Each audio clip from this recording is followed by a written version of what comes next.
Readings of Almighty God's words on the pursuit of the truth. How to pursue the truth. 18. When their sons and daughters are able to survive independently, what parents ought to do is simply to show them concern and the necessary care when it comes to their work, lives, and families, or to give them some appropriate assistance in situations where they cannot accomplish or take care of something using their own abilities. For example, say that your son or daughter has a baby, and both they and their spouse are very busy with work. The baby is still very little, and sometimes there is no one to take care of it. Under these circumstances, you can help your child to take care of their baby.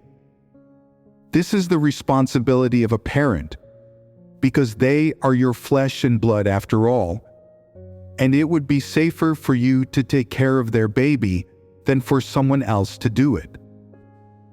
If your child trusts you to take care of their baby, then you should take care of it. If they don't feel at ease in trusting the baby to you and don't want you to take care of it, or if they won't let you take care of it because they cherish you, because they are being considerate of you, and they fear that you're not physically well enough to do it, then you shouldn't find fault with this. There are even some sons and daughters who simply don't trust their parents.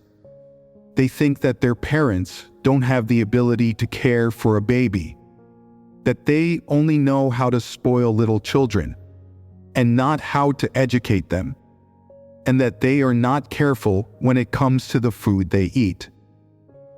If your son or daughter doesn't trust you and doesn't want you to take care of their baby, that's even better. Then you have some more free time.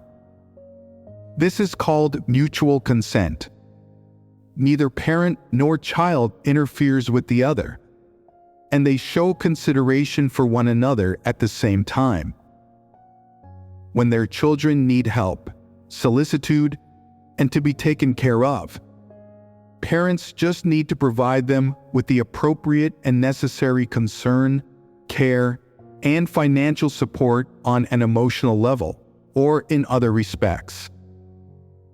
For example, suppose that a parent has some savings, or they are good at their job and have a source of income.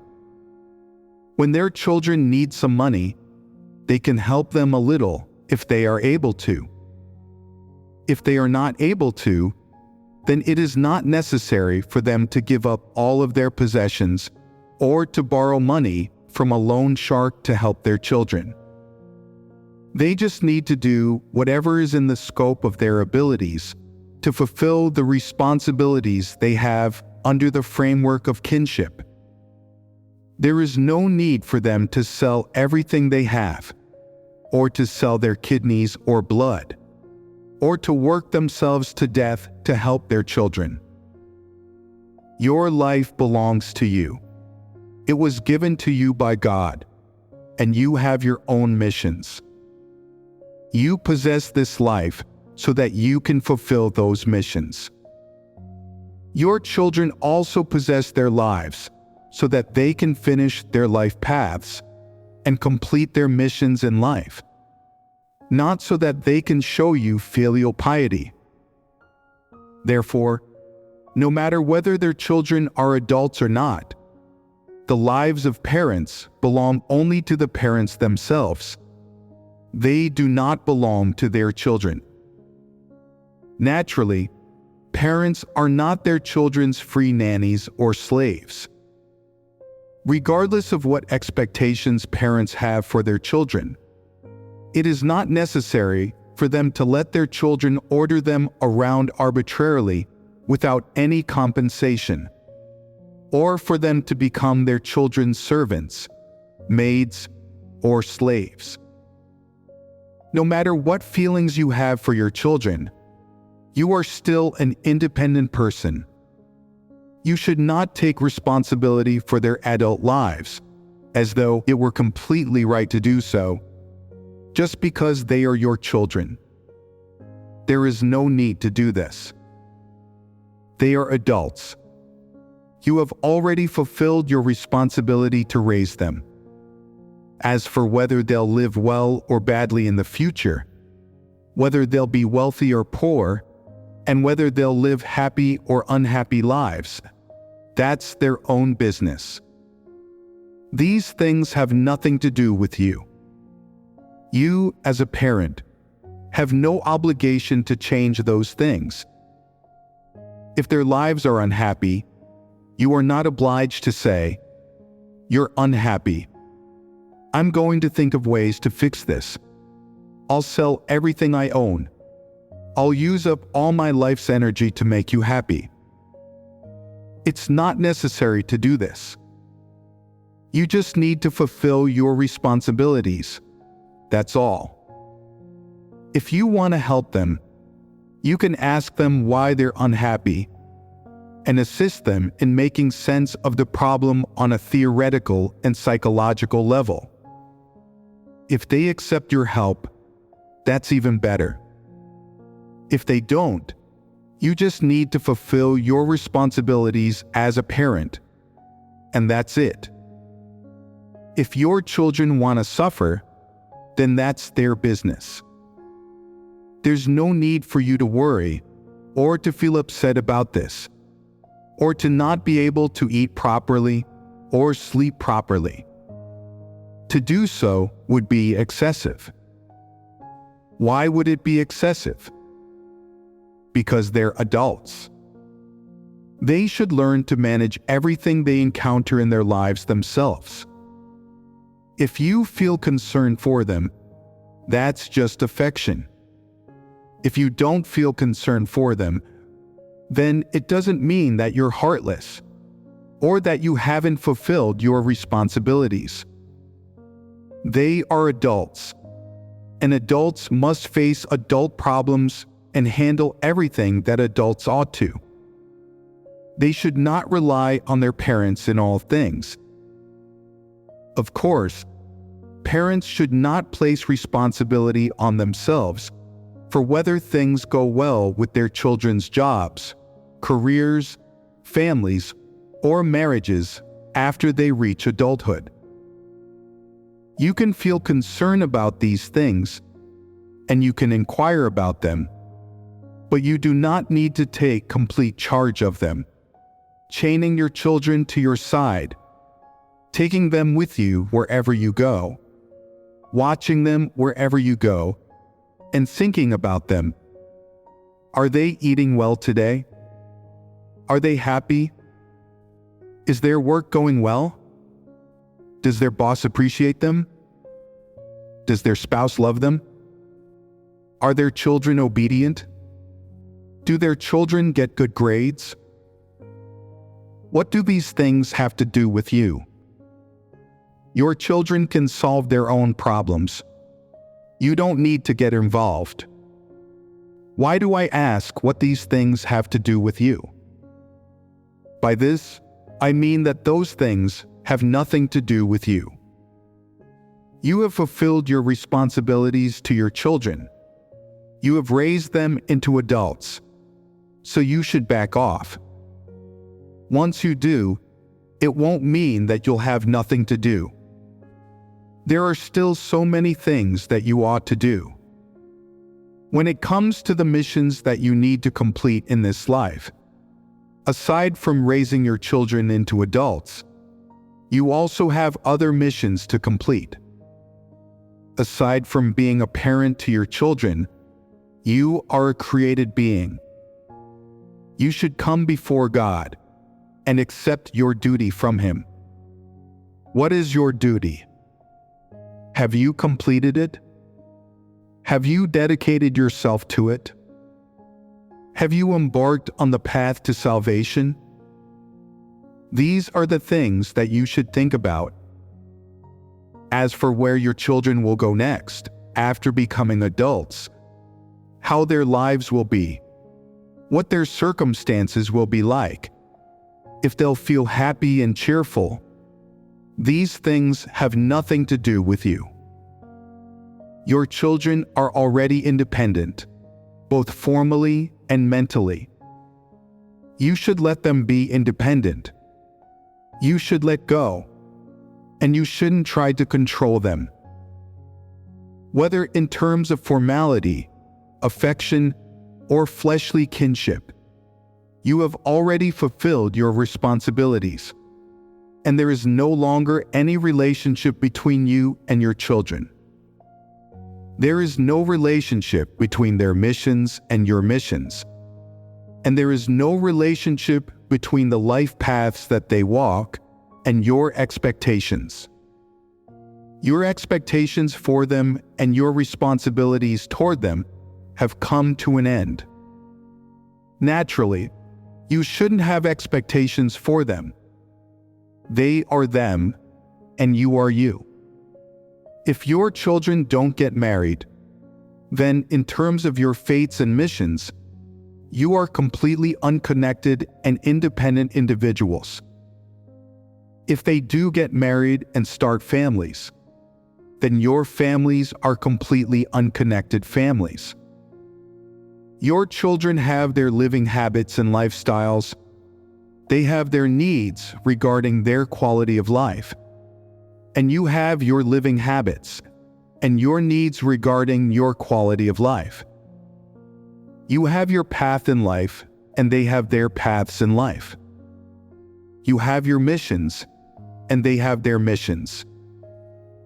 Of course, you have your faith, and they have theirs.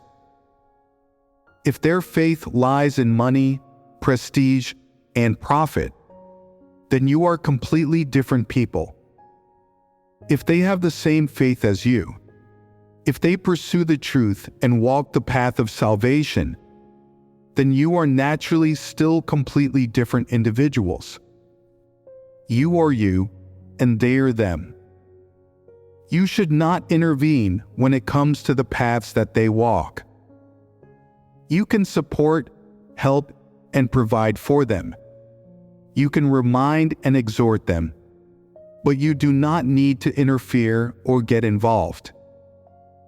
No one can determine what kind of path another person will walk, what kind of person they will live to be, or what kind of pursuits they will have. Think about it. On what basis am I sitting here, chatting to you, and speaking to you about all of these things? On the basis of your willingness to listen. I am speaking because you are willing to listen to my earnest exhortations. If you weren't willing to listen, or you left, I wouldn't speak anymore. The number of words I speak depends on whether or not you are willing to listen to them, and whether you are willing to spend your time and energy to do so. If you were to say, "I don't understand what you're saying, could you go into more detail?" then I do my best to go into more detail, to enable you to understand and enter into my words. When I've put you onto the right track, brought you before God and the truth, and enabled you to understand the truth and to follow God's way, my task will be complete.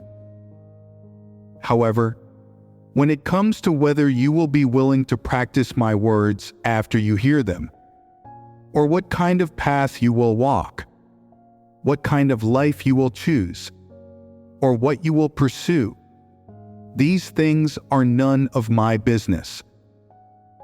If you were to say, "I have a question regarding that aspect of the truth, I want to seek on it," then I'd patiently answer your question.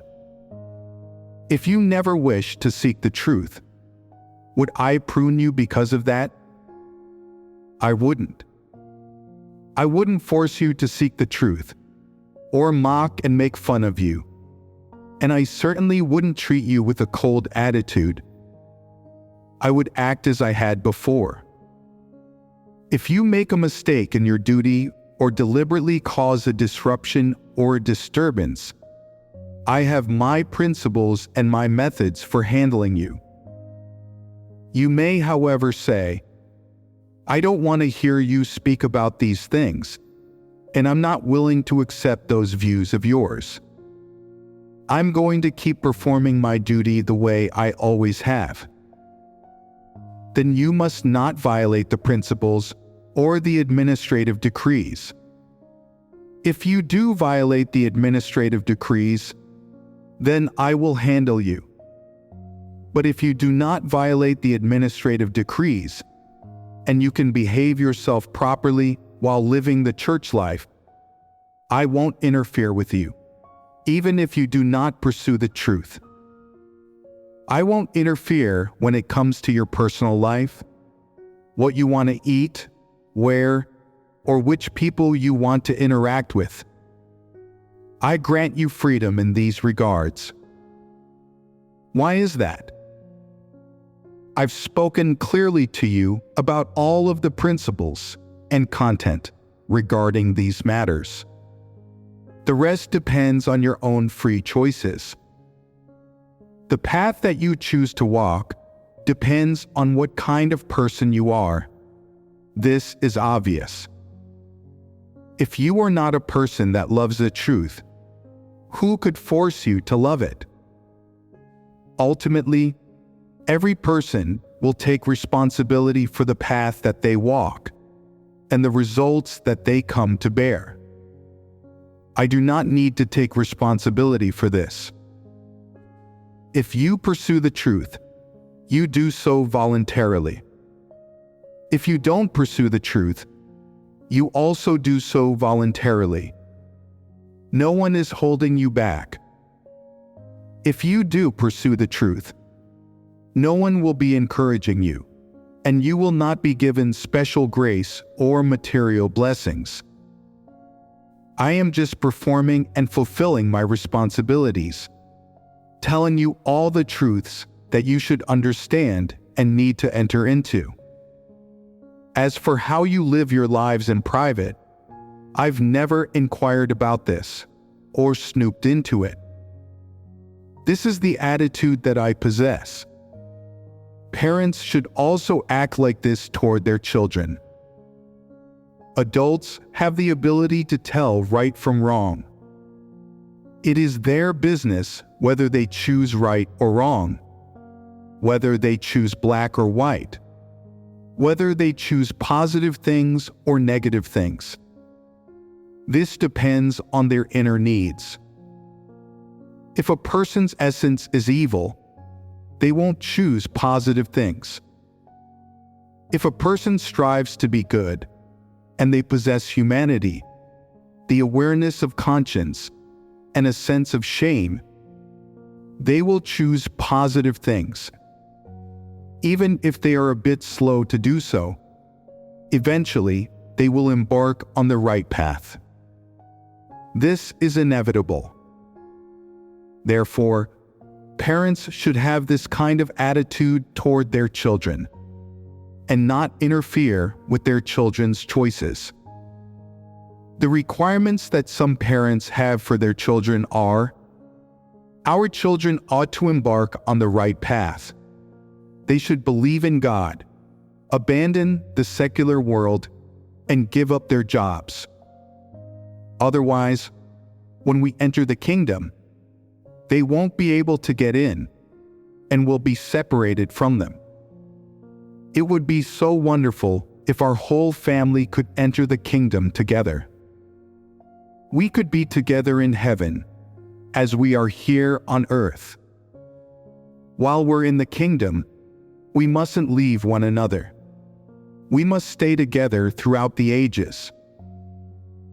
Then, it turns out that their children do not believe in God, and that they instead pursue worldly things and strive to earn a lot of money and to become very wealthy.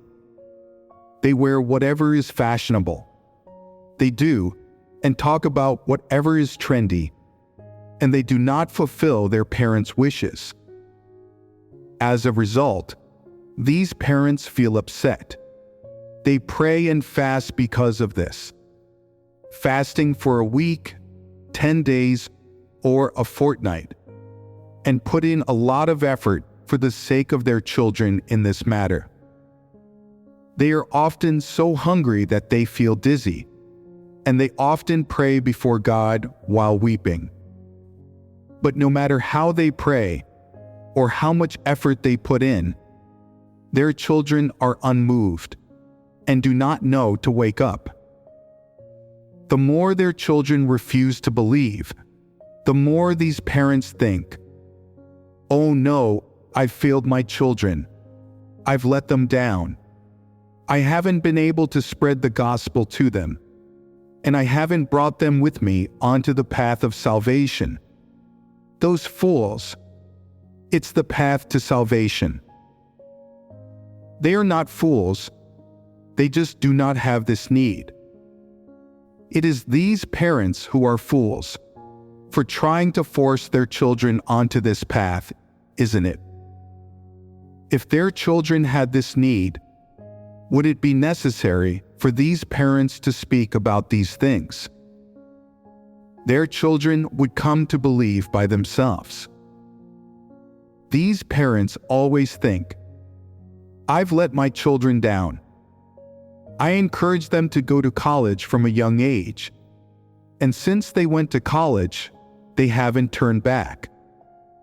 They won't stop pursuing worldly things, and whenever they come back, they just talk about work, making money, about who got a promotion or bought a car, who married rich, who went to Europe to do advanced studies or to be an exchange student, and say how great other people's lives are going. Whenever they come home, they talk about those things, and I don't want to hear them, but there's nothing I can do about it. No matter what I say to try and get them to believe in God, they still won't listen. Consequently, they fall out with their children. Whenever they see their children, their faces darken. Whenever they talk to their children, their expressions sour. Some children don't know what to do, and they think, "I don't know what's wrong with my parents. If I don't believe in God, then I just don't believe in Him. Why do they always treat me with this attitude? I thought that the more someone believes in God, the better person they'd become. How can believers in God have so little affection for their families?" These parents are so worried about their children that they're about to burst a blood vessel, and they say, "They're not my children. I'm cutting off ties with them. I'm disowning them." They say that, but that's not really how they feel. Aren't parents like this foolish? They always want to control and take hold of everything. They always wish to take hold of their children's futures, their faith, and the paths that they walk. This is so foolish. It's not appropriate. In particular, there are some children who pursue worldly things, who are promoted to managerial positions and make a lot of money. They bring huge piles of ginseng, gold earrings, and gold necklaces home to their parents as gifts. And their parents say, "I don't want these things. I just hope that you'll be healthy and follow me in believing in God." Believing in God is such a wonderful thing. And their children say, "Don't you start with that. I've been promoted, and you haven't even done anything to congratulate me." When other people's parents hear that their children have been promoted, they break out the champagne, they go out for big meals. But when I buy you necklaces and earrings, you're not happy.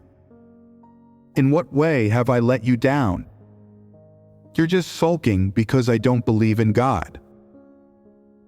Is it right for these parents to sulk like this? People have different pursuits. They walk different paths, and they choose these paths themselves. Parents should approach this matter correctly. If your children do not acknowledge God's existence, you should not demand that they believe in God. Forcing things never works. If they do not want to believe in God, and they are not that kind of person, then the more you mention it, the more they will annoy you, and you will annoy them too. You will both feel annoyed. But you both feeling annoyed is not what's important. What's most important is that God will loathe you, and He will say that your affections are too strong. Since you are able to pay such great prices just because your children don't believe in God, and you are so upset about them pursuing worldly things, if God were to take them away one day, what would you do then? Would you complain about God? If in your heart, your children are everything to you, if they are your future, your hope, and your life, then are you still someone who believes in God? Won't God loathe you acting like this? The way you're acting is too unwise, incompatible with the principles, and God will not be satisfied with it. Therefore, if you are wise, you will not do these kinds of things. If your children don't believe, then you should let this go. You've made all of the arguments that you ought to, and you've said what you're supposed to say, so let them make their own choices. Keep maintaining the relationship you had with your children before. If they wish to show you filial piety, if they want to cherish and care for you, you do not need to reject this. If they want to take you on a trip to Europe, but it hinders the performance of your duty, and you don't want to go, then don't go. But if you do want to go, and you have the time, then go. There's nothing wrong with expanding your horizons. Your hands will not be dirtied by this, and God will not condemn it. If your children buy some nice things for you, some nice food or clothes, and you think that it's appropriate for a saint to wear or use them, then enjoy them and consider them grace from God. If you despise those things, if you do not enjoy them, if you think that they are troublesome and disgusting, and if you are not willing to enjoy them, you can refuse them, saying, "I'm just happy to see you. You don't need to bring me gifts or spend money on me. I don't need those things. I just want you to be safe and happy." Isn't that wonderful?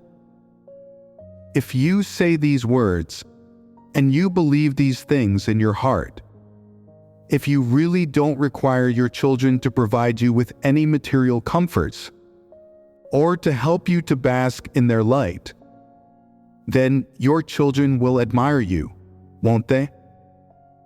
As for any difficulties they face in their work or lives, do your best to help them whenever you can.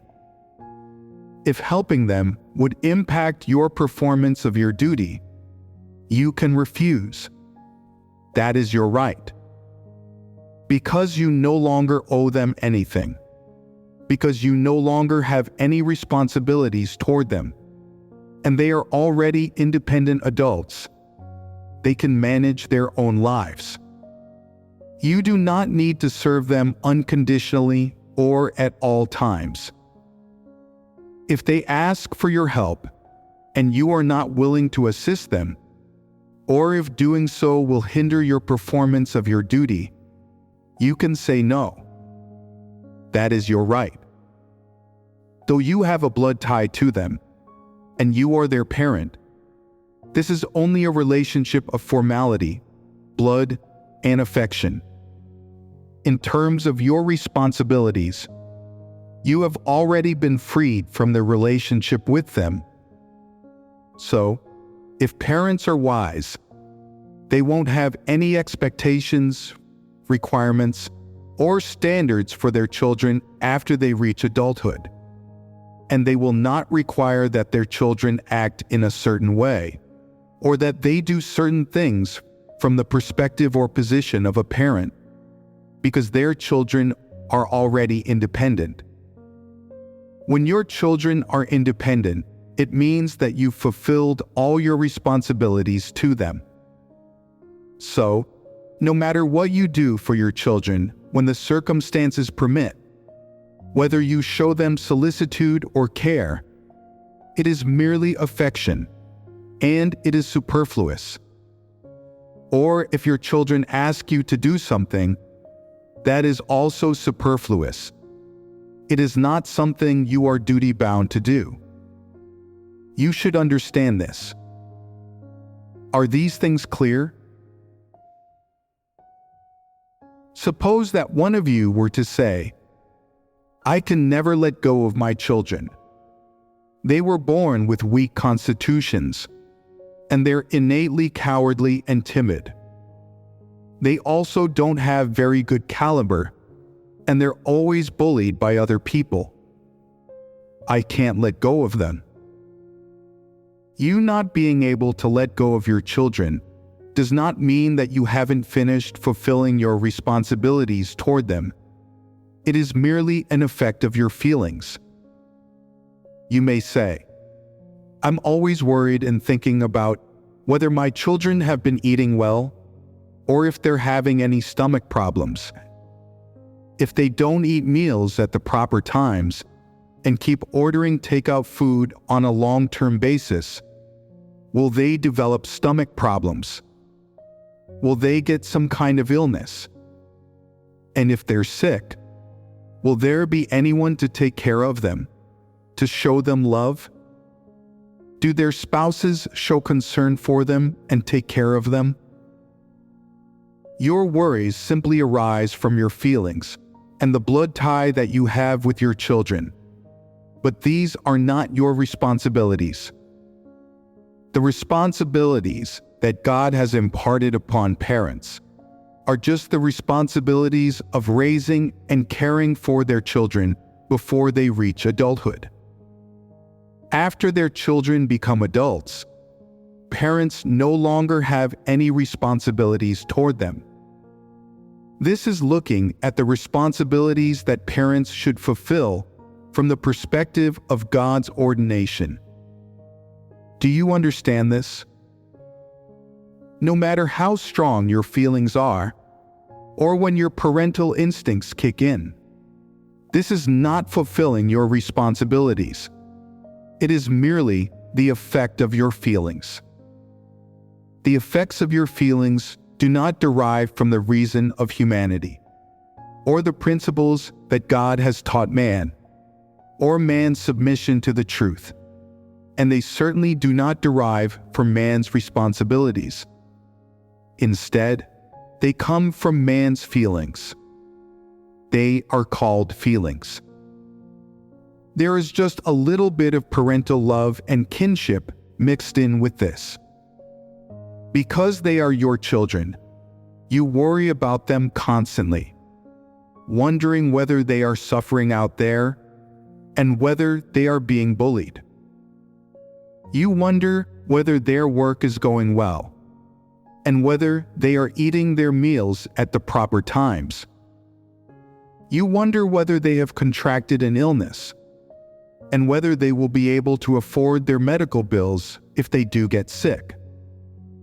You often think about these things, and they have nothing at all to do with your responsibilities as a parent. If you cannot let go of these concerns, it can only be said that you are living amid your feelings and unable to extricate yourself from them. You just live amid your feelings, approaching your children according to your feelings, rather than living by the definition of parental responsibilities given by God. You are not living according to God's words. You are just feeling, viewing, and handling all of these things according to your feelings. This means that you are not following God's way. This is obvious.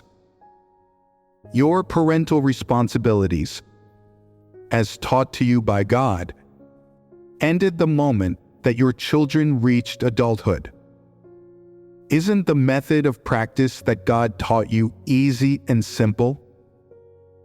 If you practice according to God's words, you will not be engaging in pointless exercises, and you will be giving your children a certain amount of freedom and a chance to develop themselves without causing them any extra trouble or bother, or placing any extra burdens on them.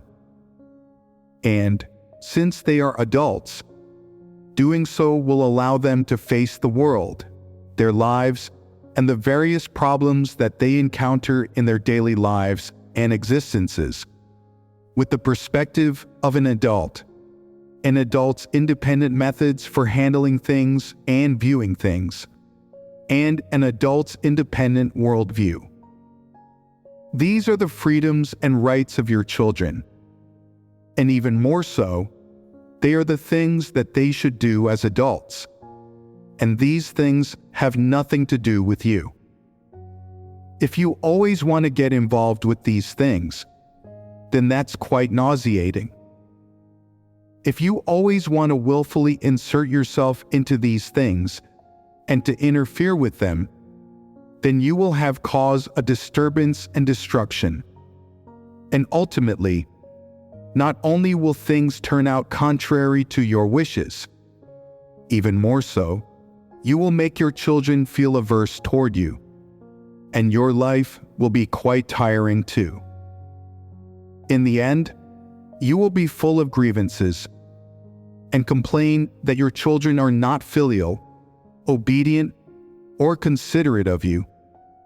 You will complain that they are ungrateful, unappreciative, and uncaring ingrates. There are some rude and irrational parents who will also cry, make a fuss, and threaten to kill themselves, using any tricks that they can. This is even more disgusting, isn't it? If you are wise, you will allow things to take their natural course, living your life in a relaxed manner, and just fulfill your parental responsibilities. If you say that you want to care for your children and show them some concern for the sake of affection, then showing them the necessary concern is permissible. I am not saying that parents should just cut ties with their children as soon as the children become adults and the parents have fulfilled their responsibilities.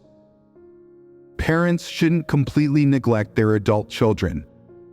They should not tell them to just go off by themselves, or ignore them no matter how great difficulties they face, even when those difficulties drive their children to the brink of death, or refuse to offer their children a hand when they need their parents. This is also wrong. This is extreme. When your children need to confide in you, you should lend them an ear, and after listening, you should ask them what they're thinking and what they intend to do. You can also give your own suggestions. If they have their own thoughts and plans, and they don't accept your suggestions, just say, "All right, since you've already made up your mind, whatever consequences come of this in the future will be yours alone to bear. This is your life. You have to walk and finish your own life path. No one else can take responsibility for your life. If you've made up your mind, then I'll support you. If you need money, I can give you a bit. If you need me to help you, I can help you within the scope of my abilities. I'm your parent after all, so nothing more needs to be said. But if you say that you do not need my help or my money, and you just need me to lend you an ear, then that's even easier. Then you will have said what you had to say. They will have said what they had to say. All of their grievances will have been poured out. All of their anger will have been vented. They will wipe away their tears. They will go and do what they need to do, and you will have fulfilled your responsibilities as a parent. This is done for the sake of affection. This is called affection. And why is that? Because as a parent, you do not have any malicious intentions toward your children.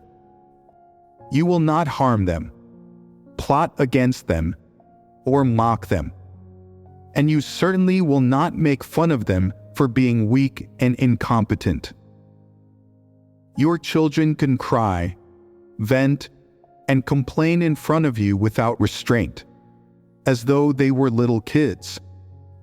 They can be spoiled, sulky, or willful. However, after they are done venting their emotions and being sulky and willful, they must do what they ought to do and handle whatever things lie before them. If they can achieve that without you doing anything for them or giving them any help, that's quite good. And you will have some more free time then, right? And since your children have said those things, you ought to have some self-awareness. Your children have grown up. They are independent. They just wanted to talk to you about that matter. They did not ask for your help. If you don't have sense, you might think, this is a significant matter. You telling me about it shows that you respect me. So shouldn't I give you some counsel about it? Shouldn't I help you to make a decision? This is called overestimating your own capabilities. Your children were simply talking to you about that matter, but you're really treating yourself like an important figure. This isn't appropriate.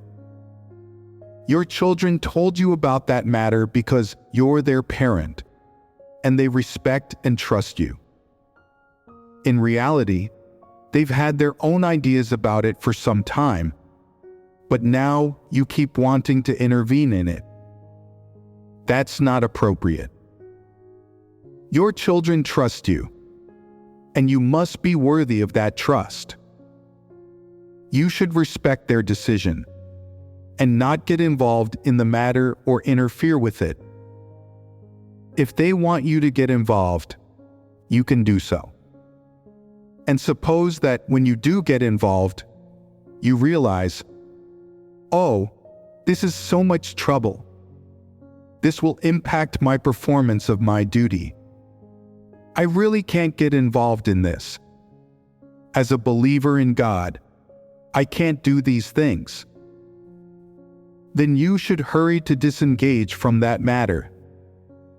Say that they still want you to intervene, and you think, I'm not going to intervene. You should handle this yourself. It was kind enough of me to listen to you vent this grievance and all this garbage. I've already fulfilled my parental responsibilities. I absolutely cannot intervene in this matter. That's the fire pit, and I'm not going to jump into it. If you want to, go ahead and jump in yourself. Isn't this appropriate? This is called having a stance. You should never let go of the principles or your stance. These are the things that parents ought to do. Have you understood this? Are these things easy to accomplish? They are, in fact, easy to accomplish. But if you always act according to your feelings, and if you're always trapped amid your feelings, it will be very difficult for you to achieve those things. You will feel that it is very heart-wrenching to do so, that you cannot abandon this matter, and that you cannot shoulder it either, or move forward or backward. What word can be used to describe this? Stuck. You will get stuck there. You wish to listen to God's words and practice the truth, but you cannot let go of your feelings. You love your children dearly, but feel that it is not appropriate to do so, that it goes against God's teachings and God's words. You're in trouble. You must make a choice. You can either let go of your expectations for your offspring and no longer try to manage your children, letting them fly free instead, because they are independent adults, or you can follow them. You must choose one of those two options. If you choose to follow the way of God and to listen to God's words, and you let go of your worries and feelings for your children, then you should do what a parent ought to. Hold firm to your stance and your principles, and refrain from doing things that God finds loathsome and disgusting. Can you do this? In reality, it is easy to do these things. As soon as you let go of the bit of affection you harbor, you can accomplish these things. The simplest method is to not get involved with your children's lives, and to just let them do what they want to do. If they want to talk to you about their difficulties, listen to them. It's enough for you to just know that's how things are. After they finish speaking, tell them, "I hear you. Is there anything else you want to tell me? If you want something to eat, I can cook for you. If you don't, then you can head home. If you need money, I can give you a little. If you need some help, I'll do what I can. If I can't help, you'll have to find a solution yourself." If they insist that you help them, you can say, "We've already fulfilled our responsibilities to you. We only have these abilities. You can see that. We're not as skilled as you are. If you want to seek success in the world, that's your own business. Don't try to get us involved in it. We're already quite old, and that time has already passed for us. Our parental responsibility was just to raise you into an adult. As for what kind of path you take, and how you torment yourself, leave us out of these matters. We're not going to torment ourselves along with you. We have already completed our mission with respect to you. We have our own matters, our own ways of living, and our own missions. Our missions are not about doing things for you, and we do not need your help to complete them. We will complete our missions by ourselves. Don't ask us to get involved with your daily life or your existence. Those have nothing to do with us. Express yourself clearly, and that will be the end of the matter. You can then get in touch, communicate, and catch up with them as needed. It's just that simple. What are the benefits of acting in this way? At the very least, you will have handled the matter of fleshly familial love appropriately and properly. Your mental and spiritual worlds will be at ease. You won't be making any needless sacrifices or paying any extra prices. You will be submitting amid God's orchestrations and arrangements, and letting Him handle all of these things. You will be fulfilling every one of the responsibilities that people ought to, and you will not be doing any of the things that people must not do. You will not be stretching out a hand to get involved in things that people must not do, and you will be living as God tells you to. The way that God tells people to live is the best path. It can enable them to live very relaxed, happy, joyous, and peaceful lives. But most importantly, not only will living in this way leave you with more free time and energy to perform your duty well, and to show devotion to your duty, you will also have more energy and time to put in effort with regard to the truth. By contrast, if your energy and time are entangled with and occupied by your feelings, your flesh, your children, and your love for your family, then you won't have any extra energy to pursue the truth. Isn't that true? When people engage in careers in the world, all they think about is pursuing things like worldly trends, prestige and profit, and fleshly enjoyment. What's the implication of this? It is that your energy, time, and youth are all occupied and consumed by these things. Are they meaningful? What will you gain from them in the end? Even if you gain prestige and profit, it will still be hollow.